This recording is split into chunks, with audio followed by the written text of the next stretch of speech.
Hi, I am back. Today I've received a video where it is explained that how you can get a loan using your property as collateral. तो चलिए पहले video देख लेते हैं.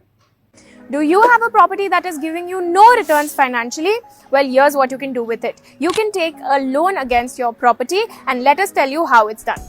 So here's the deal. A loan against your property allows you to leverage the value of your property, be it residential or commercial. Best part, you can continue to still own or use your property while it's acting as a collateral for you. By getting a loan against your property, you will be eligible for higher loan amount, higher tenure, wherein you can use the funds for multi-purposes. Are you also looking to lighten your financial load? We at Jagya will help you through the Bakwas video. It's extremely nonsense. So madam said that it will help you to leverage the value of your property. How God knows. तो आपने अगर अपनी property as a collateral देके bank से loan दिया तो आपकी property value कैसे बढ़ेगी मुझे तो नहीं पता, मैंने ये फर्स्ट टाइम सुना है. मैंने आई थिंक इनका कॉन्सेप्ट स्टडी किया है. तो they are property probably loan agents. तो वो क्या करेंगे, आपकी प्रॉपर्टी मॉर्गेज करवा के आपको एक अमाउंट दिलवा देंगे और फिर उनको उनका बैंक से कमीशन मिल जाएगा. Now the drawback of this entire concept is, पहले तो ये समझें, the interest rate of mortgage loan is significantly higher than home loan. Because home loan में क्या होता है, बैंक वाले जो सेलर होता है या बिल्डर हो या सेलर हो उसको पेमेंट करते हैं. बट मॉर्गेज लोन में वो इंडिविजुअल के अकाउंट में आता है जिसके नाम पे प्रॉपर्टी है. तो उसमें सिग्निफिकेंटली हायर होता है इंटरेस्ट रेट. एक तो ये चीज़ हो गई.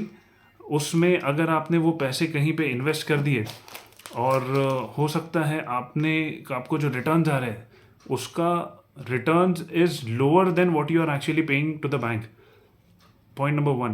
Point number 2, आपने जो पैसे अगर बैंक से मॉर्गेज पे लोन पे लिए हैं, गॉड फॉरबिड वो अगर पैसे डूब गए जहाँ पे आपने इन्वेस्ट किए थे तो आपका घर चले जाएगा सीधे सीधे. बिकॉज क्या, बैंक के पास आपके ओरिजिनल डॉक्यूमेंट्स होंगे, वो जब तक आप रिटर्न नहीं करोगे वो आपको पैसे नहीं देंगे, वो आपके डॉक्यूमेंट्स नहीं देंगे. अब प्रॉब्लम तो मैंने बता दी. Now let me give you a solution. There is a concept called giving your house on heavy deposit. उसमें क्या होता है, let's say I am the owner of the flat. मैंने अपनी प्रॉपर्टी हैवी डिपॉजिट पे किसी इंडिविजुअल को दी तो वो मुझे एक लमसम अमाउंट देंगे, प्लस वो मुझे रेंट नहीं देंगे. फिर वो है ना monthly I think few thousands पे करेंगे. That goes towards society maintenance and nothing else. तो उसमें दो चीज़ होती है. एक चीज़ होती है कि टेनेंट डजंट हैव टू पे रेंट, एंड सेकेंड चीज़ है कि मुझे अगर वो पैसे चाहिए यूज़ करने के लिए तो मुझे पैसे मिल गए.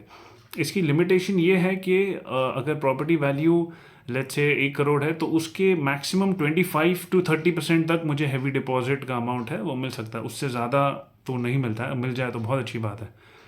तो I hope you use this concept of heavy deposit and not put your property as collateral to get loan. ये आई थिंक लोन एजेंट है तो वो अपना फ़ायदा देख रहे हैं. तो प्लीज़ ऐसे लोगों को फॉलो ना करें और ऐसे कॉन्सेप्ट से बचें.